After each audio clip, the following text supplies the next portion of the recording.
preparation for the Crimes of Grindelwald this coming week, I'm just going to be doing a quick review and recap of Fantastic Beasts and where to find them.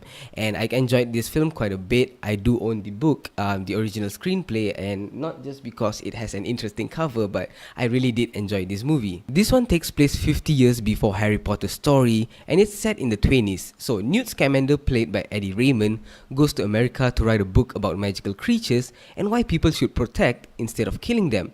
So some of his creatures soon escape, and the risk of exposure to the Muggles, or as the Americans like to call them, nomads, is at a high. And we do get a subplot with this sort of newly introduced dark entity called the Obscurus, and when it does happen to a wizard, he or she is called an Obscural. It's basically this dangerous parasitical dark force that eventually does tie in with the other subplot. And when people start to die, the American wizarding community thinks it's Newt's beast who done it, but in the end, it's revealed that it's Grindelwald who's provoked the Obscurus, disguised as Graves.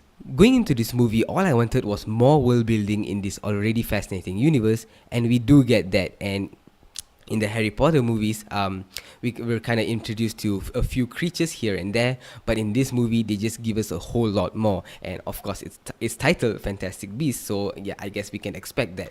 My favorite is probably the Niffler, which is this platypus hybrid with porcupine and duck animal-like creature. Speaking of world building, we get to explore the American visiting world, how they address muggles, and they also introduced wand permits.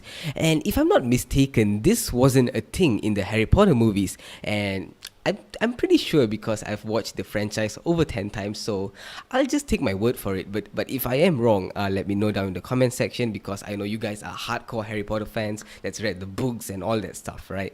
What made the Harry Potter movies so great was definitely the amazing, magical universe that we got to experience, as well as the solid characters that we got to connect over the course of 8 movies. And in Fantastic Beasts, I love all 4 of the main characters. I think they're very likable, they're well written, and just from the first film, I've sort of connected with them. And I think that's important because these are the characters that are going to be, carrying the next 4 films. And if you don't care about the characters, you really don't care what happens with the story. And so I think that's a really job well done that they've made us like the characters just from the first film. Speaking of the characters, I thought Newt was a great lead. Jacob was this sort of comedic relief, and I really felt that he worked in this movie because they didn't really try to push it with the jokes or the wits, because in some movies they really try to push it to a certain extent, and it just comes off as being cringy. And I liked it that the direction in this movie was sort of to hold it back to a certain extent and just insert humor here and there, and I felt that was the best blend for this movie. The relationship between Queenie and Jacob was very charming, and my only sort of issue with that is I felt that it was sort of kind of rushed, because towards the end, before Jacob was obliviated, Queenie was like, "Oh no, I'll come with you, let's run away together," or something like that, right? And you just gotta think, in reality, don't you think that that's sort of rushed? But I thought the relationship between Newt and Tina was really well done, and they were charming as well, and I would like to see how they're gonna build on this in the next few films. I appreciated that they used real sets and not just CGI cars and buildings, and it really reminded me of Harry Potter, where they took that extra step in building Hogwarts. And it's the little things like this that I can really appreciate. It's a very light-hearted and enjoyable movie, but there is a dark theme whereby we see a mother abusing her children, and this brings me to Ezra Miller's character. I thought he was alright. He did sell me on being this scared little kid. Not little kid, he was sort of grown up, but anyways, I thought that his mom in this movie, his stepmom to be exact, if they sort of pushed her a little bit more, she could have been as bad as Dolores Umbridge, that nasty bugger.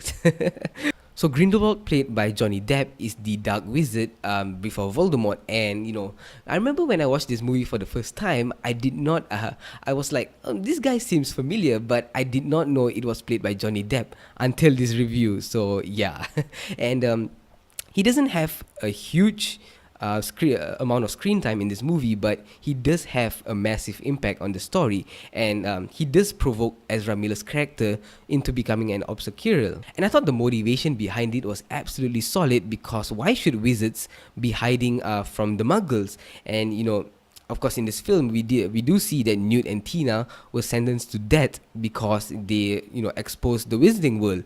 And you really got to think: is this law protecting the wizards, or is it protecting the Muggles? And so I thought all the stuff with Grindelwald, his motivation to wage war against the humans, I thought it was really well done, and this just gets me really excited for the sequel. As much as I enjoyed this movie, where it sort of falls flat is that it sort of feels like a setup movie, just like Harry Potter and the Philosopher's Stone. Now, some of you might be saying that it's fine for being a setup movie because we're gonna get 4 more films in this franchise, but I think that's just being lazy, because it really reminded me of Jurassic World Fallen Kingdom, where they spent $125 million to literally make a setup movie. It's insane. And to take one of the greatest franchises and to, just to make a filler movie, it absolutely pisses me off. And what really what really made me hate that movie was that it's so stupid and it really made no sense. And if you're gonna make a setup movie, it's fine, it really is. But the worst crime you can do is to make it not entertaining. That's how I felt about Jurassic World Fallen Kingdom, but not about Fantastic Beasts. And I think that's where I can sort of forgive this movie, because even though it is a setup movie, it still entertained me. It really engaged me, and I am excited to see the sequel. And I think this setup really did its job. Since this movie is about magical creatures, it's really hard not to, use a whole lot of CG and visual effects. And I think in some scenes with some of the creatures, they weren't all that convincing. But don't get me wrong, I still think they look absolutely beautiful. The design was great and the colors really popped. And it really didn't take me out of the experience. And, this really isn't a negative, but I don't want to be seen as being biased to these movies because I absolutely love the Harry Potter franchise, so I'm just going to be nitpicking here and there. So all in all, I think this is a great setup movie that's got me excited for the future of this franchise. We get very likable characters, a great antagonist, and expanded world building. And with all that being said, I'm going to give Fantastic Beasts and Where to Find Them an A-. I'm really excited for The Crimes of Grindelwald, and stay tuned for my review coming out this Thursday. And as always, thank you so much for watching, and I'll see you guys in the next one.